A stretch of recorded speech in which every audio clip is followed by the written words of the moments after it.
But it's not just the left. Look, I didn't support Trump in the Republican primaries. I have to say this over and over and over again. I supported Ted Cruz strongly. I believed he was the most conservative person running, and I think he would have been a great president. And yes, I think he would have won the presidency. Come September 7th or 9th, I said, okay, look, we have to defeat Hillary Clinton. We have to do what we have to do in order to stop the Obama policies from being institutionalized and enshrined in our constitutional system. And there were many good things about Trump that I liked and some things that I questioned. I'm talking about policy mostly now.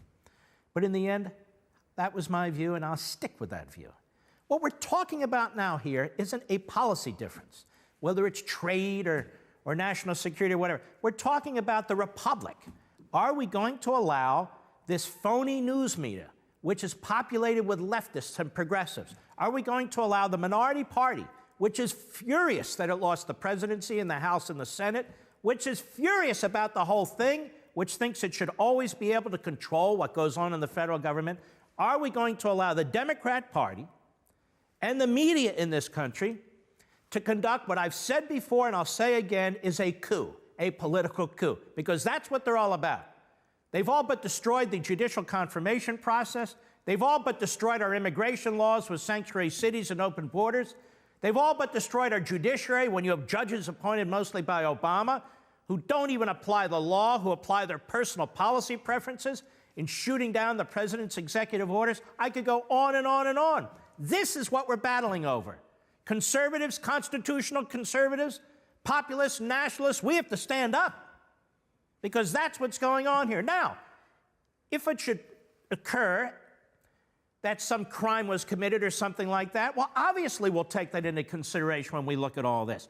But based on what we're seeing right now, there's no obstruction of justice. There's no constitutional crisis. There's no impeachable offense. Nothing improper has been done. And yet, as expected, the 25th Amendment of the United States. I don't remember if I said it here on Levin TV. Did I say it here on Levin TV? I did? Radio. I said it on radio. I think it was last week or the week before last.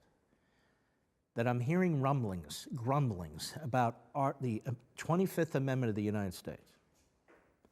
That in fact, they might use the 25th Amendment of the United States, the left has been saying, to try and take Trump out of office on grounds of mental incapacity.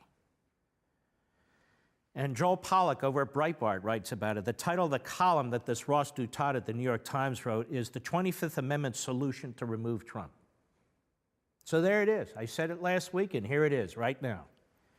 Douthat acknowledges that Trump has not committed any high crimes and misdemeanors that might lead to impeachment, but he has another plan. Building on an earlier Times column by fellow in-house conservative so-called David Brooks, Douthat calls Trump a child unfit for the office. A child cannot be president. I love my children. They cannot have the nuclear codes. Douthat's proposal is not new. It's been a staple among the so-called resistance. Democrats, unable to accept their loss in November, have been casting about for a way to depose the president. Section 4 of the 25th Amendment reads as follows. Whenever the vice president and a majority of either the principal officers of the executive departments or of such other body as Congress may by law provide, transmit to the President pro tem of the Senate and the Speaker of the House of Representatives their written declaration that the President is unable to discharge the powers and duties of his office, the Vice President shall immediately assume the powers and duties of the office as acting President. There's one problem, proving the President is unable to carry out his duties. Douthat attempts to fill the void with conjecture. He says, I don't believe that our president sufficiently understands the nature of the office that he holds. He cites the slew of recent controversies, such as the firing of James Comey and its aftermath, and claims that Trump's senior appointees regard their mission as equivalent to being stewards for a syphilitic emperor.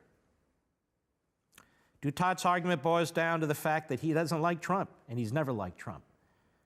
Partly, one suspects, because Trump swept up the very Sam's Club Republicans that Douthat has long urged the GOP to attract. Representative Frederica Wilson, Democrat, Florida, reacted to the allegation that Trump divulged classified information to the Russians by declaring, I believe that the president is desperate for attention and needs psychological help. Duterte indicts himself by the very criteria that he uses to judge Trump's mental incapacity. And he goes on. So I'm not surprised by this latest effort. And we have a real cabal forming now. I was talking to one of my friends who's a conservative. Most of them are, quite frankly, or they wouldn't be friends. But I was speaking to one, and I said, you've got the media and the Democrats really almost 100% in alignment here, as you would expect. But what is it about some of these Republicans and these columnists that I don't understand? They're as gleeful as the media and the Democrats about what's going on. And they know what's going on. They know the injustice of it. They know the inaccuracy of it. They know that this is a manufactured event, one after another, and I presume there's going to be more. And without something more, hard evidence of criminality, hard evidence of something, we're talking about impeachment and obstruction of justice and all these other things. Now James Comey is to be believed beyond anyone and everything else. 1 second before Donald Trump fired him, the Democrats wanted him fired. Now he's held up on a pedestal. Now he's the guy whose every word matters. Now he writes these sleazy memoranda, sits on them for months, so he can pull them out of the closet whenever he needs them, to threaten somebody. That's what they're there for. Let's be blunt. He was going to use them as a tool. I'm the FBI director. Be my word against yours. You didn't keep notes? I kept notes. Very, very troubling. But he's not alone. John McCain on CBS News just yesterday. Listen to this. Go ahead. The only thing I can say is I think we've seen this movie before. I think it's reaching the point where it's of Watergate size and scale and a couple of other scandals that you and I have seen. It's a centipede that the shoe continues to drop. Stop. These guys are, he listens to my show. I've talked about these centipede of scandals that they're creating. It's one shoe after another after another. Now, he detests me and I detest him. Not because of his war record, obviously that you don't detest somebody who's a hero in that respect. But what I detest here is he is a terrible politician. He is an awful statesman. He should have retired, and he just piles on, and the Democrats love it. He's not interested in the truth or anything. He has a hate-on for Trump, and I've seen this with him before. He has a hate-on for Ted Cruz. When you get on his bad side, his temperament flips out. Go ahead. Every couple of days, there's a new aspect of this really unhappy situation. And you know, my friends, none of us, no matter what our political leanings are, no matter how we feel about Trump, feel this is not good for America. Yeah, we know it's not good for America. So why don't you talk to the people who are causing it rather than the victim of it? McCain, unbelievable.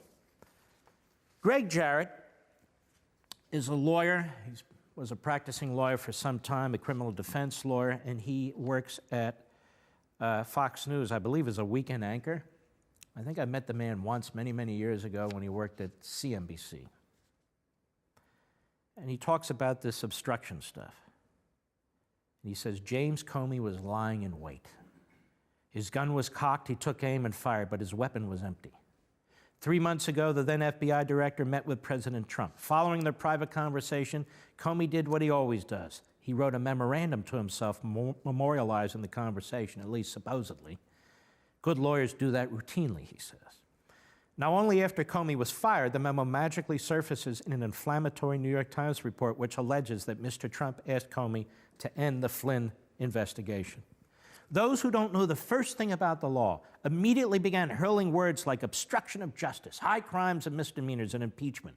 Typically, these people don't know what they don't know. But here's what we do know. Under the law, Comey is required to immediately inform the Department of Justice of any attempt to obstruct justice by any person, even the President of the United States. Failure to do so would result in criminal charges against Comey. 18 United States Code 4 and 28 United States Code 1361. He would also, upon sufficient proof, lose his license to practice law. So if Comey believed Trump attempted to obstruct justice, Did he comply with the law by reporting it to the Department of Justice? If not, it calls into question whether the events occurred as the Times reported them. Obstruction requires what's called specific intent to interfere with a criminal case. If Comey concluded, however, that Trump's language was vague, ambiguous, then he has no duty under the law to report it because it does not rise to the level of specific intent. Thus, no crime. There's no evidence Comey ever alerted officials at the Justice Department, as he is duty-bound to do. Surely, if he had, the incriminating information would have made its way to the public either by an indictment or, more likely, an investigation that could hardly be kept confidential in the intervening months. Comey's memo is being treated as a smoking gun only because the media and Democrats, likely prompted by Comey himself, are now peddling it that way.